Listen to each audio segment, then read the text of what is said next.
Welcome students.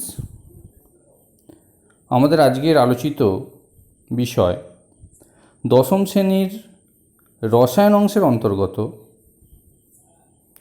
তিনটি প্রধান অজৈব অ্যাসিডের শিল্প প্রস্তুতি, যেগুলি যে কোনো শিল্পক্ষেত্রে প্রত্যক্ষ বা পরোক্ষভাবে যুক্ত।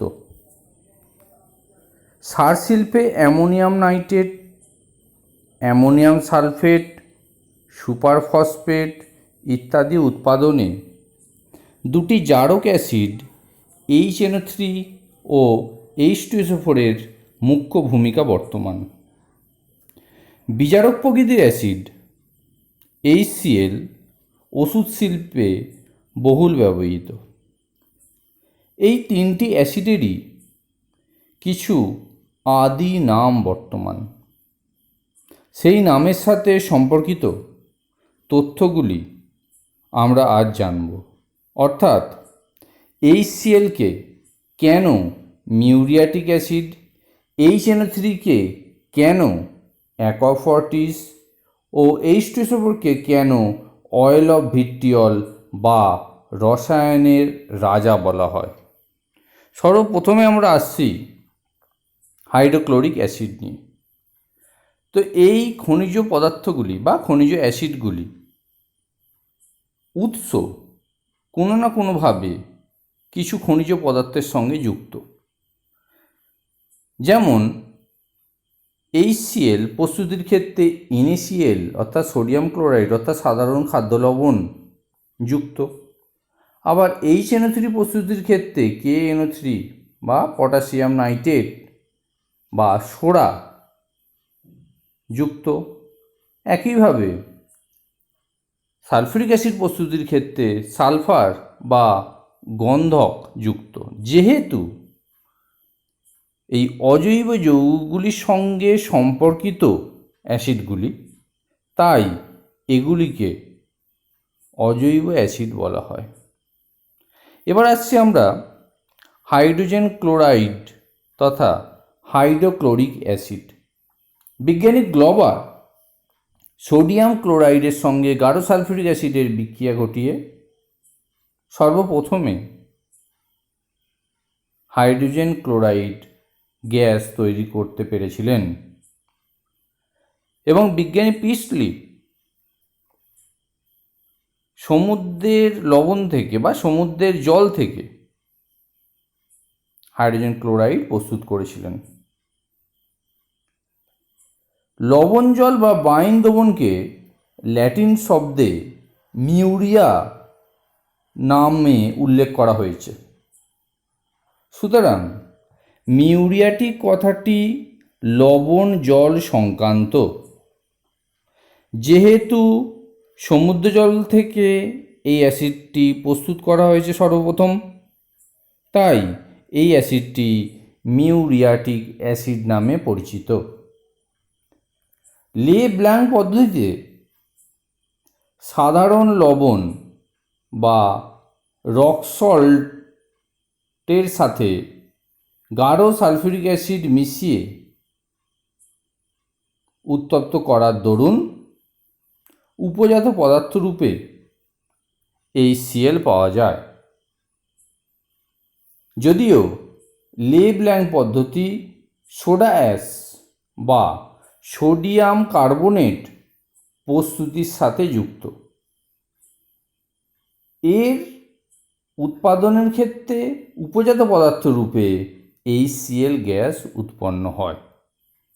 কিন্তু লে ব্ল্যাঙ্ক পদ্ধতি রসায়নগারে প্রস্তুত HCl প্রস্তুতি, যেটা কিন্তু আমাদের সিলেবাসের অন্তর্ভুক্ত নয়, তবুও মিউরিয়াটিক কথাটি ব্যাখ্যা করার জন্য এই বিক্রিয়াটি অর্থাৎ সোডিয়াম ক্লোরাইডের সঙ্গে H2SO4 এর বিক্রিয়াটি বোঝানোর জন্য আমি এটি তোমাদের আলোচনার স্বার্থে এটা দেখালাম। তো গ্যাস হিসেবে আমরা পাচ্ছি হাইড্রোজেন ক্লোরাইডকে। এই হাইড্রোজেন ক্লোরাইড গ্যাসকে যখন জলে দ্রবীভূত করা হবে, অর্থাৎ যে জলীয় দ্রবণ উৎপন্ন হবে তাকে হাইড্রোক্লোরিক অ্যাসিড বলবো। এতে ভর হিসেবে 36% HCl থাকে। গ্যাসটিকে শুষ্ক করা বা বিশুদ্ধি করার জন্য গাঢ় সালফিউরিক অ্যাসিড ব্যবহার করা হয়, কারণ আমরা জানি গাঢ় সালফিউরিক অ্যাসিড একটি ভালো নিরোধক দ্রব্য। এরপরে আসছে আমাদের যেটা উল্লেখ করা আছে HCl এর শিল্প প্রস্তুতি। এখানে তেমন কিছু উল্লেখ করার মতো বৃহৎ নেই এবং এখান থেকে HCl এর শিল্প প্রস্তুতি থেকে তেমন কোনো প্রশ্ন সাধারণত আসে না। হাইড্রোজেন এবং ক্লোরিন গ্যাস সম-আয়তনিক মিশ্রণে বিক্রিয়া করা হয় একটি সিলিকা নির্মিত প্রকোষ্ঠে, ফলে HCl উৎপন্ন হয়। Simple H2 + Cl2 = 2HCl। এই হলো বিক্রিয়াটি। এবারে আসছি আমরা একটি গুরুত্বপূর্ণ বিষয়, যেটা নবম শ্রেণীতেও ছিল, দশম শ্রেণীতে আলাদা করে উল্লেখ করা নেই, কিন্তু এ থেকে প্রশ্ন আসে, সেই জন্য এই জায়গাটা একটু বোঝো। আমরা অ্যাসিডগুলির শনাক্তকরণ তথা এদের মূলকগুলি, অর্থাৎ হাইড্রোজেন ক্লোরাইডের ক্ষেত্রে মূলক হচ্ছে ক্লোরাইড মূলক, সালফিউরিক অ্যাসিডের ক্ষেত্রে সালফেট এবং নাইট্রিক অ্যাসিডের ক্ষেত্রে নাইট্রেট মূলক, এদের শনাক্তকরণ আমরা কিভাবে করব। তো HCl তথা হাইড্রোক্লোরিক অ্যাসিডের ক্ষেত্রে সিলভার নাইট্রেট AgNO3 এর দ্রবণ আমরা ব্যবহার করি, ফলস্বরূপ AgCl এর একটি সাদা অদক্ষেপ পাব, যে অদক্ষেপটি HNO3 অদাব্য এবং অ্যামোনিয়াম হাইড্রক্সাইডে কিন্তু দাব্য। সিলভার নাইট্রেটের জলীয় দ্রবণ বর্ণহীন। NaCl এর জলীয় দ্রবণও কিন্তু বর্ণহীন বা ক্লোরাইড ঘটিত বেশিরভাগ লবণই জলে যখন দ্রবীভূত হচ্ছে তারা স্বচ্ছ দ্রবণ উৎপন্ন করে। এখন যেই AgNO3 যোগ করা হবে তখন সাদা থকথকে AgCl বা সিলভার ক্লোরাইডের অদক্ষেপ আমরা পাব। দেখো, যেই AgNO3 যোগ করা হচ্ছে AgCl এর সাদা অদক্ষেপ আমরা পাচ্ছি। এই বিক্রিয়া দ্বারা কোনো দ্রবণে ক্লোরাইড মূলকের উপস্থিতির প্রমাণ আমরা পেতে পারি। বিক্রিয়াটি দেখো, AgNO3 + NaCl সমান AgCl + NaNO3। এই AgCl এর সাদা অদক্ষেপ আমরা পাচ্ছি, সাথে সাথে NaNO3 উৎপন্ন হচ্ছে, সেটা আমাদের কাছে তেমন কিছু গুরুত্বপূর্ণ নয়। তো বিক্রিয়াটি কিন্তু শুধু NaCl এর জন্য প্রযোজ্য নয়, বিক্রিয়াটি যে কোনো দাব্য Cl- অর্থাৎ ক্লোরাইড মূলকের জন্য বা ক্লোরাইড ঘটিত লবণের জন্য আমরা ব্যবহার করতে পারি। সুতরাং HClই বলা হোক বা ক্লোরাইড ঘটিত যে কোনো লবণকে শনাক্তকরণ করার ক্ষেত্রে সিলভার নাইট্রেট ব্যবহার করা হয় এবং AgCl এর সাদা অদক্ষেপ পাওয়া যায়। এরপরে আসছি নাইট্রিক অ্যাসিড। নাইট্রিক অ্যাসিড মধ্যযুগের অ্যালকেমিস্টরা সোডা, হিরাকস এবং ফটকিরিকে মিশিয়ে পাতন প্রক্রিয়া দ্বারা নাইট্রিক অ্যাসিড প্রস্তুত করেছিলেন। তো কেন একে অ্যাকোয়াফর্টিস বা তেজি জল বা শক্তিশালী জল রূপে বলা হয়েছে সেটা আমাদের একটু জেনে নেওয়া দরকার। সোনা, প্লাটিনাম, এমনকি রূপা, এই সমস্ত মৌলগুলি নাইট্রিক অ্যাসিডে দ্রবীভূত হয়। সেই সাপেক্ষে এই তেজি তথা শক্তিশালী কথাটা প্রয়োগ করা হয়েছে। এছাড়া অ্যাকোয়া কথাটি প্রয়োগ করা হয়েছে এই কারণে যে নাইট্রিক অ্যাসিডকে দেখতে সাধারণ অবস্থায়, মানে গাঢ় নাইট্রিক অ্যাসিডই বলো, লঘুই বলো, গাঢ় নাইট্রিক অ্যাসিডের কথাই বলি, বর্ণহীন তরল অর্থাৎ জলের ন্যায়।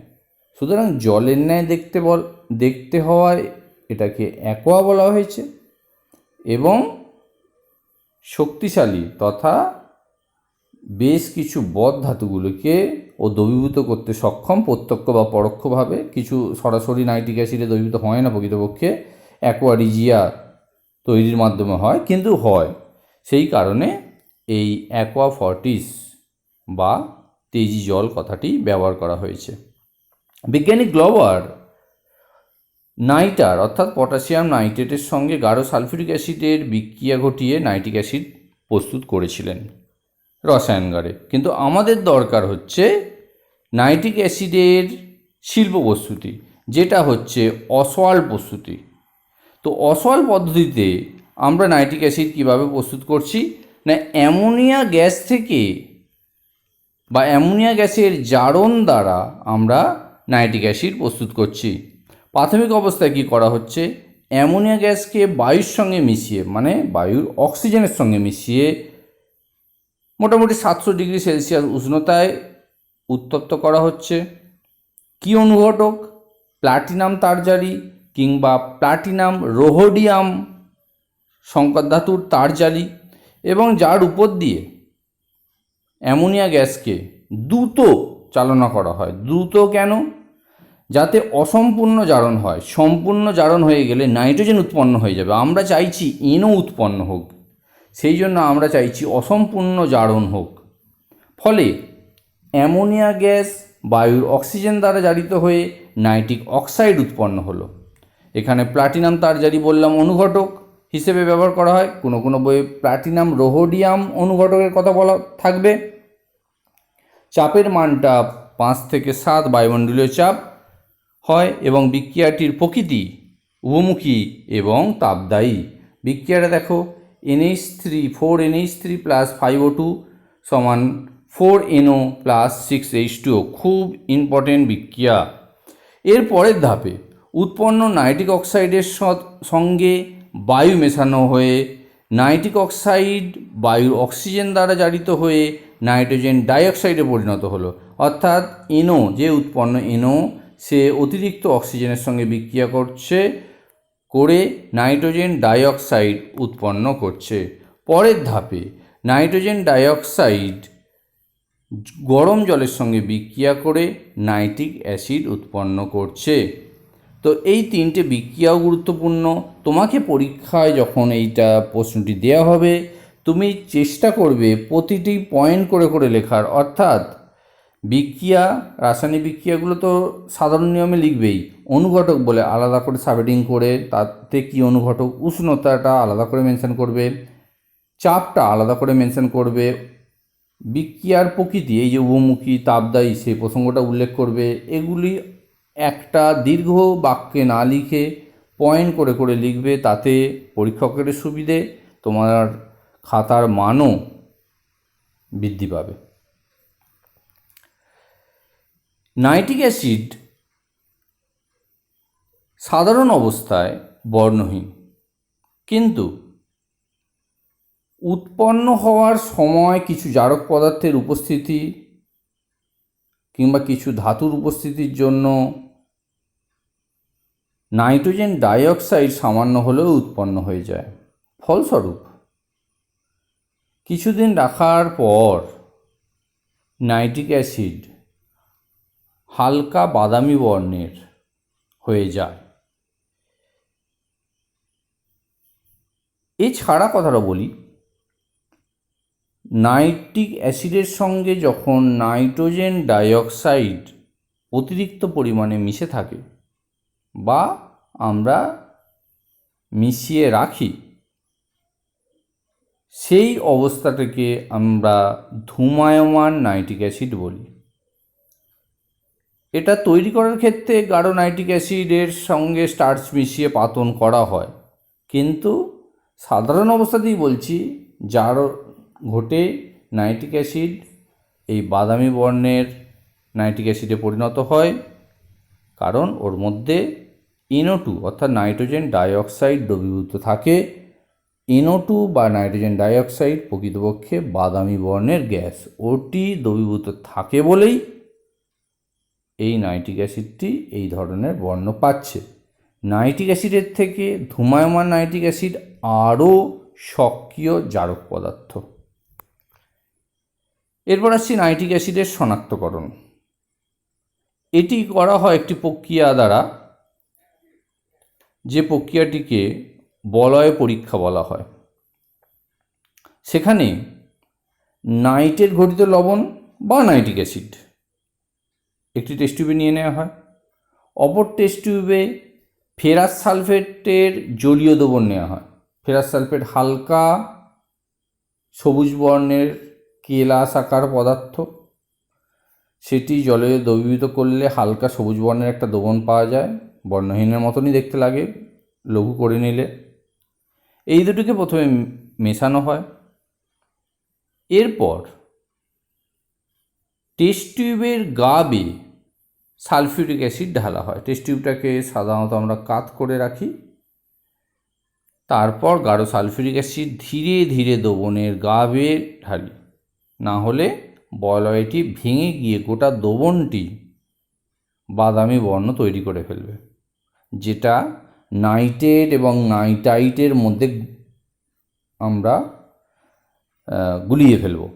তো সেই কারণে বিক্রিয়ার পদ্ধতিগুলোকে এই রকমভাবেই করতে হয়, না হলে আমরা ভুল দিকে চলে যাব। ফলস্বরূপ একটি বাদামি বলয় পাচ্ছি। তো এখানে ছবিতে দেখো, এই রকম হচ্ছে বলয়ের সংকেত, বলয়ের আর কি দেখতে। এবং টেস্ট টিউবটাকে এরকম করে কাত করে সালফিউরিক অ্যাসিডে ঢালা হয়। এবারে আসছি আমরা রাসায়নিক বিক্রিয়া। ফেরাস সালফেটের সঙ্গে সালফিউরিক অ্যাসিডের বিক্রিয়া হচ্ছে নাইট্রেট ঘটিত যে কোনো লবণ কিংবা HNO3-র সঙ্গে বিক্রিয়ায় ফলস্বরূপ ইনও তৈরি হচ্ছে, অর্থাৎ নাইট্রিক অক্সাইড। এই নাইট্রিক অক্সাইড বিক্রিয়া করছে আবার ফেরাস সালফেটের সঙ্গেই, বা ওই গ্রিন ভিট্রিয়ল বা ফেরাস সালফেটের জলীয় দ্রবণের সাথে। ফলস্বরূপ একটি কমপ্লেক্স তৈরি হচ্ছে। এই কমপ্লেক্সটাই বা জটিল লবণ বলে এগুলোকে, বাদামি বলয়টি সৃষ্টি করছে। Penta aqua nitrosyl ferrate iron sulphate, penta aqua nitrosyl iron sulphate, এর হচ্ছে IUPAC নাম। যদি কোনো বইয়ে লেখা আছে নাইট্রোসো ফেরাস সালফেট, নামটা কিন্তু ঠিক নয়। তো নামটা নিয়ে তোমাদের মাথা ঘামাতে হবে না, কারণ এইগুলো HS লেভেলের ব্যাপার। সংকেতটা একটু চেষ্টা করো মনে রাখার। এরপর আসছি আমরা সালফিউরিক অ্যাসিড। সালফিউরিক অ্যাসিড উৎপাদনের ক্ষেত্রেও ওই হিরাকস বা ফেরাস সালফেটের ভূমিকা আছে। ফটকিরির সাথে এই ফেরাস সালফেট মিশিয়ে পাতিত করে সর্বপ্রথমে মধ্যযুগের অ্যালকেমিস্টরা সালফিউরিক অ্যাসিড প্রস্তুত করেন। প্রকৃতপক্ষে অ্যাকোয়া সালফেট যৌগগুলিকে ভিট্রিয়ল বলা হয়। যেমন ধরো FeSO4 7H2। আমি একদম প্রজেক্টের প্রথম স্লাইডেই ফেরাস সালফেটের একটি ছবি দিয়েছিলাম। তো FeSO4 7H2 এটার নাম গ্রিন ভিট্রিয়ল। CuSO4 5H2 এটার নাম ব্লু ভিট্রিয়ল। ZnSO4 7H2 এটার নাম হোয়াইট ভিট্রিয়ল। মানে সালফেট ঘটিত যৌগ এবং তার সঙ্গে কিছু কেলাস জল আছে, এই সমস্ত যৌগগুলিকে আমরা ভিট্রিয়ল বলি। তো আমাদের এখানে দরকার হচ্ছে ফেরাস সালফেট বা গ্রিন ভিট্রিয়ল, তার সঙ্গে বা তা থেকে আমরা অ্যাসিডটি পাচ্ছি।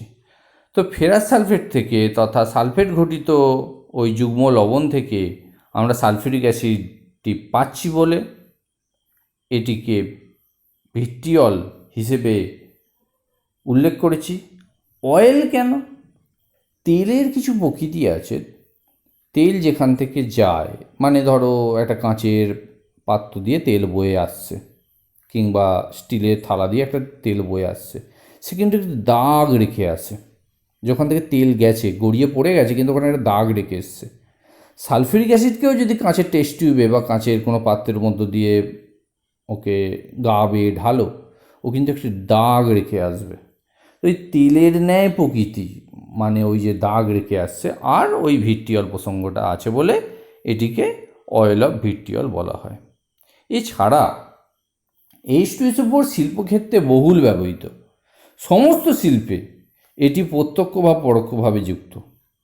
এমনকি HCl HNO3 প্রস্তুতির ক্ষেত্রেও H2SO4 প্রয়োজন।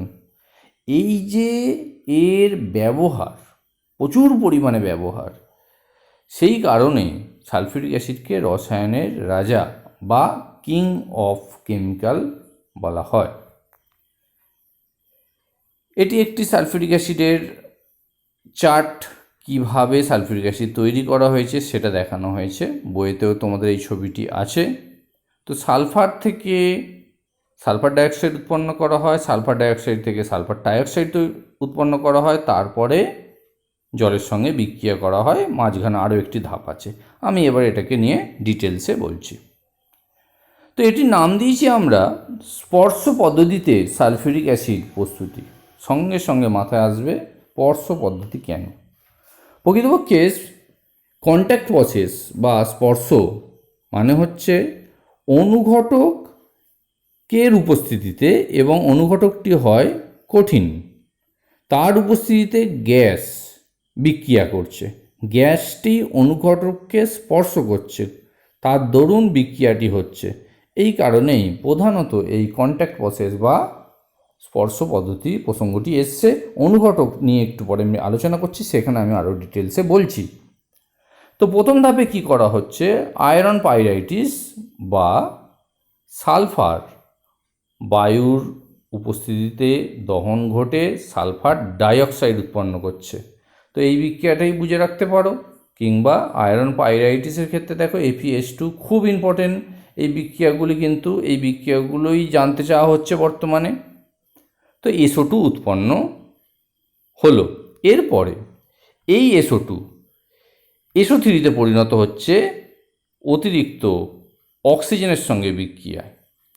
সেখানে বলছি উষ্ণতা 450°C মতো লাগছে। অনুঘটক হিসেবে প্লাটিনাম অ্যাজবেস্টস বা ভ্যানাডিয়াম পেন্টঅক্সাইড ব্যবহার করা হচ্ছে। ফলে SO2 কিসে রূপান্তরিত হচ্ছে, SO3 অর্থাৎ সালফার ডাইঅক্সাইডে। এক্ষেত্রেও বিক্রিয়াটি উভমুখী। কোন বিক্রিয়াটা, এই যে এই বিক্রিয়াটা SO2 + O2 SO3, বিক্রিয়াটি উভমুখী এবং তাপ দায়ী, মানে তাপ উৎপন্ন হচ্ছে। বর্তমানে ভ্যানাডিয়াম পেন্টঅক্সাইড বেশি পরিমাণে ব্যবহার করা হচ্ছে। তার কারণ প্লাটিনাম অনুঘটক খুবই মূল্যবান, এবং বায়ু যদি বিশুদ্ধ 100% বিশুদ্ধ না হয় তাহলে মূল্যবান প্লাটিনাম অনুঘটকটি নষ্ট হয়ে যায়। তো সেই কারণে ভ্যানাডিয়াম পেন্টঅক্সাইড বেশি পরিমাণে ব্যবহার করা হচ্ছে প্লাটিনামের পরিবর্তে। এরপরে আসছি SO3 কে সরাসরি না জলে মিশিয়ে, SO3 উৎপন্ন যেটা হলো সেটাকে সরাসরি জলে মিশ্রিত না করে গাঢ় সালফিউরিক অ্যাসিডে সর্বপ্রথমে দ্রবীভূত করা হচ্ছে। ফলস্বরূপ একটি যৌগ উৎপন্ন হচ্ছে, তার নাম দিচ্ছি আমরা ওলিয়াম, যেটাকে ধূমায়মান সালফিউরিক অ্যাসিড বলছি। তার মানে সালফার ডাইঅক্সাইড মিশ্রিত বা সালফার ডাইঅক্সাইড দ্রবীভূত অবস্থায় গাঢ় সালফিউরিক অ্যাসিডের মধ্যে থাকলে তাকে ধূমায়মান সালফিউরিক অ্যাসিড বলছি। এর আগে আমরা ধূমায়মান নাইট্রিক অ্যাসিড বলেছিলাম, সেখানে NO2 ছিল, নাইট্রোজেন ডাইঅক্সাইড, এখানে কিন্তু SO3 সালফার ডাইঅক্সাইড। তো এর ফলে আমরা 98% গাঢ় H2SO4 এর সঙ্গে বা 98% গাঢ় সালফিউরিক অ্যাসিড দ্বারা SO3-কে শোষিত করলাম, করে আমরা ওলিয়াম পেলাম। এরপরে এই ওলিয়ামকে পরিমাণ মতো জল মিশিয়ে সালফিউরিক অ্যাসিড প্রস্তুত করা হয়। এখন একটু আগে যেটা বলছিলাম, সরাসরি সালফার ডাইঅক্সাইডকে আমরা কেন জলে দ্রবীভূত করলাম না, সেক্ষেত্রে তাপ প্রচুর পরিমাণে উৎপন্ন হয়, ফলস্বরূপ SO3 জলীয় বাষ্পের সঙ্গে মিশে খুব ক্ষুদ্র ক্ষুদ্র কুয়াশার মতো একটা অংশে পরিণত হয়, যা থেকে SO3 পুনরুদ্ধার করা বেশ কষ্টসাধ্য এবং সমস্ত SO3কে ফিরিয়ে আনাও সম্ভব হয় না, ফলে অপচয় হয়, খরচা হয়।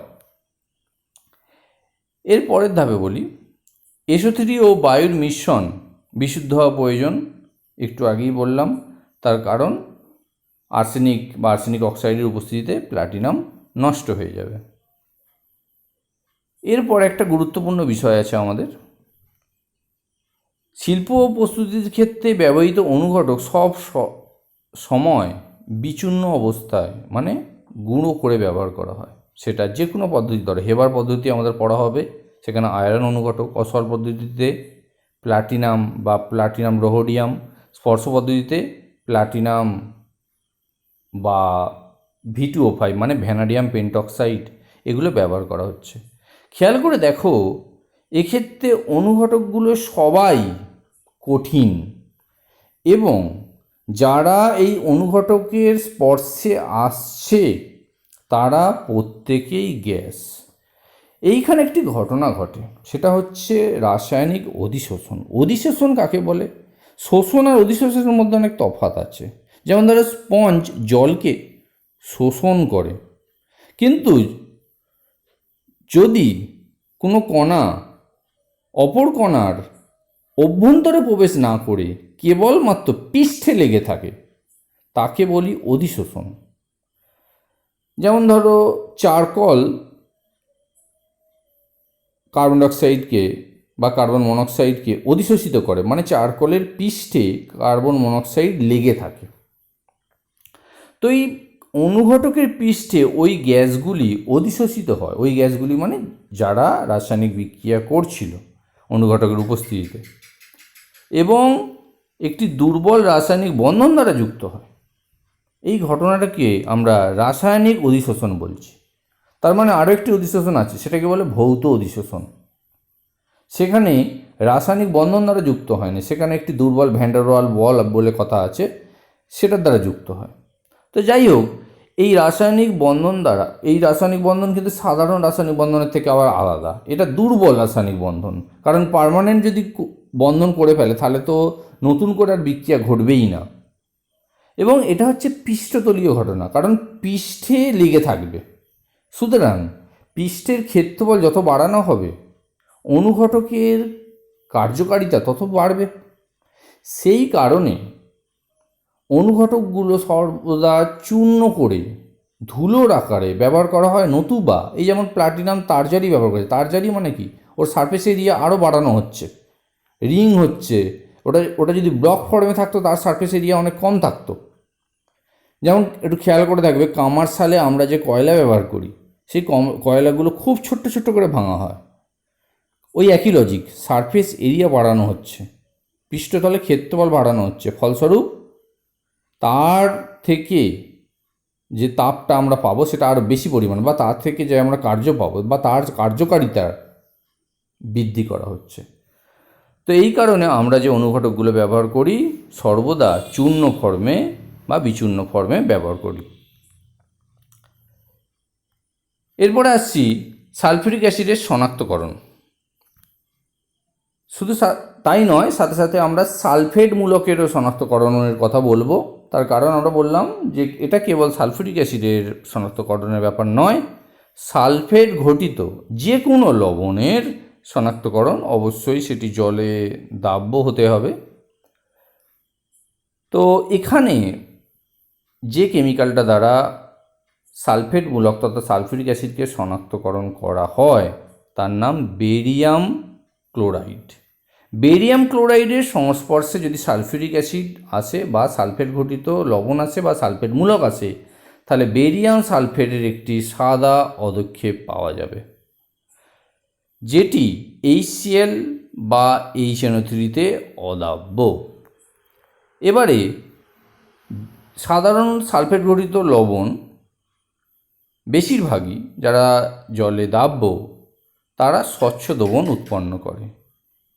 এবং যখন বেরিয়াম ক্লোরাইড যোগ করব তখন কিন্তু আমরা একটি সাদা বর্ণের অধক্ষেপ পাব। বেরিয়াম ক্লোরাইডের অধক্ষেপও সাদা হলো, ভুল বললাম, বেরিয়াম সালফেটের অধক্ষেপও সাদা। আর এর আগে AgNO3 দিয়েছি যখন, তখন AgCl এর যে সাদা অধক্ষেপ পাবো সেটিও কিন্তু সাদা। এখানে বিক্রিয়াটি দেখো, বেরিয়াম ক্লোরাইডের সঙ্গে সোডিয়াম সালফেটের বিক্রিয়া করে বেরিয়াম সালফেটের সাদা অধক্ষেপ পাচ্ছি। সুতরাং যদি তিনটি অ্যাসিডের কথা বলা হয়, অর্থাৎ নাইট্রিক অ্যাসিড, সালফিউরিক অ্যাসিড আর হাইড্রোক্লোরিক অ্যাসিড, ধরে নাও যে তিনটে টেস্ট টিউবে তিনটে অ্যাসিড দেওয়া আছে, তোমাকে যদি বলা হয় যে তিনটের মধ্যে কোনটি কী অ্যাসিড, তুমি কি করে বুঝবে? তো আমরা প্রতিটাতে সর্বপ্রথমে AgNO3 দেবো। যদি যেটি অধক্ষেপ পাবো AgCl এর সেটি হয়ে গেল HCl। তারপরে বেরিয়াম ক্লোরাইড দেবো। বেরিয়াম ক্লোরাইড দিলে যেটি সাদা অধক্ষেপ পাবো সেটি তার মানে সালফিউরিক অ্যাসিড আছে। আর যেটি পড়ে থাকলো সেটি নাইট্রিক অ্যাসিড। হ্যাঁ, নাইট্রিক অ্যাসিডকে যদি সঠিকভাবে, বা নাইট্রিক অ্যাসিড যে নাইট্রিক অ্যাসিড সেটা শনাক্তকরণ করার জন্য অবশ্যই বলয় পরীক্ষা বা রিং টেস্ট করতে হবে। এর প্রশ্ন নিয়ে আমরা পরে আলোচনা করব।